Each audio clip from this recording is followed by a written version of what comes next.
Edward ली Thorndike को पशु मनोविज्ञान और शैक्षिक मनोविज्ञान का जनक माना जाता है।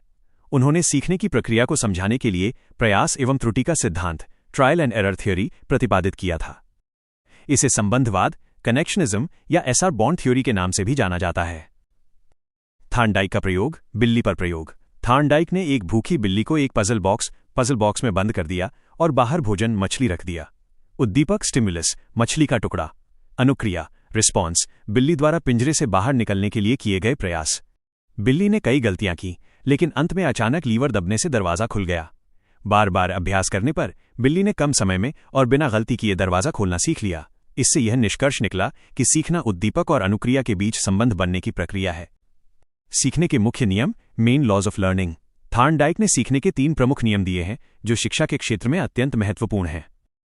नियम विवरण। 1. तत्परता का नियम, लॉ ऑफ रेडीनेस। यदि बच्चा सीखने के लिए मानसिक रूप से तैयार है तो वो जल्दी सीखता है। जबरदस्ती सिखाने पर झुंझलाहट होती है। 2. अभ्यास का नियम, लॉ ऑफ एक्सरसाइज। करत करत अभ्यास के जड़मती होत सुजान। इसके 2 भाग हैं। उपयोग का नियम, निरंतर अभ्यास से ज्ञान बढ़ता है, और अनुपयोग का नियम, अभ्यास छोड़ने पर भूल जाते हैं।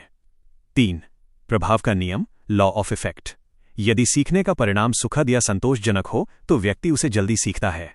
इसे पुरस्कार और दंड का नियम भी कहते हैं। सीखने के गौण नियम, सेकेंडरी लॉज। मुख्य नियमों के अलावा थॉर्नडाइक ने 5 अन्य नियम भी बताए। 1. बहुअनुक्रिया का नियम। नया काम सीखने के लिए हम कई तरह की प्रतिक्रियाएं करते हैं। 2. मानसिक स्थिति का नियम। सीखने वाले की मनोवृत्ति, एटीट्यूड कैसी है, ये सीखने की गति तय करती है। 3. आंशिक क्रिया का नियम। किसी कार्य को छोटे छोटे भागों में विभाजित करके सीखना सरल होता है। 4. सादृश्यता का नियम। पूर्व अनुभवों या पुराने ज्ञान का उपयोग नई परिस्थिति में करना। 5. साहचर्य परिवर्तन का नियम। एक परिस्थिति में की गई क्रिया को दूसरी समान परिस्थिति में दोहराना। शिक्षा में महत्व। यह सिद्धांत बच्चों में धैर्य और परिश्रम के गुण विकसित करता है। मंदबुद्धि बालकों के लिए यह अत्यंत उपयोगी है। यह करके सीखने, लर्निंग बाय डूइंग पर बल देता है।